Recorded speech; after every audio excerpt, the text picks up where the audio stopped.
শহীদ সেনা দিবস উপলক্ষে মঙ্গলবার বিকেলে জাতীয় প্রেস ক্লাবে বিশেষ আলোচনা সভার আয়োজন করে বাংলাদেশ জামায়াতে ইসলামী।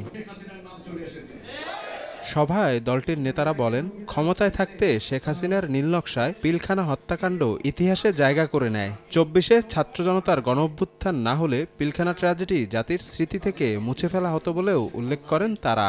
আমরা বই পুস্তকে এক ঢিলে দুই পাখির কথা শুনেছি। ২০০৯ সালের ২৫শে ফেব্রুয়ারি তারা আসলে এক ঢিলে দুই পাখি না, এক ঢিলে তারা অসংখ্য পাখি মেরার চেষ্টা করেছে এবং এই এক ঢিলে অসংখ্য পাখি মারার মূল নির্দেশদাতা ছিল খুনি শেখ হাসিনা।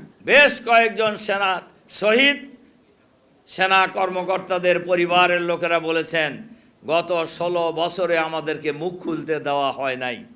তার মানে তারা কথা বলতে চেয়েছেন, তাদেরকে কথা বলতে দেওয়া হয় নাই। এইভাবে গত ১৬ বছরে তারা ফ্যাসিবাদী শাসন ব্যবস্থা কায়েম করে জনগণের উপর জুলুম করে, অত্যাচার করে, আয়নাঘর তৈরি করে, খুন করে, গুম করে, গ্রেপ্তার করে হাজার হাজার লাখ লাখ মানুষকে তারা কারাগারে বন্দী রেখে তারা ক্ষমতার মসনদ পাকাপোক্ত করতে চেয়েছিল।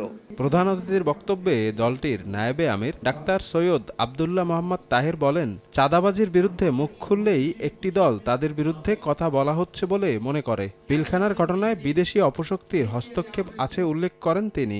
৫৭ জন চৌকস উচ্চ পর্যায়ের সেনা কর্মকর্তা, যেটা আমরা সকলেই জানি ১৫-১৬ বছর ধরে বারবার জানা হচ্ছে, এর পিছনে নিশ্চয়ই একটি বড় পরিকল্পিত শক্তি আছে।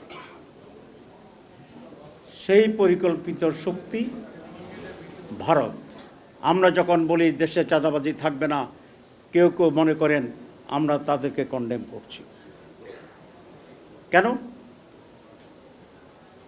আপনারা কি নিজেদেরকে সেভাবে চিহ্নিত করেন? আমরা তো বলিনি আপনাদের কথা। ২৪-এর নতুন স্বাধীনতাকে সাফল্যমণ্ডিত করতে ঐক্যের বিকল্প নেই বলে জানান জামায়াত নেতারা।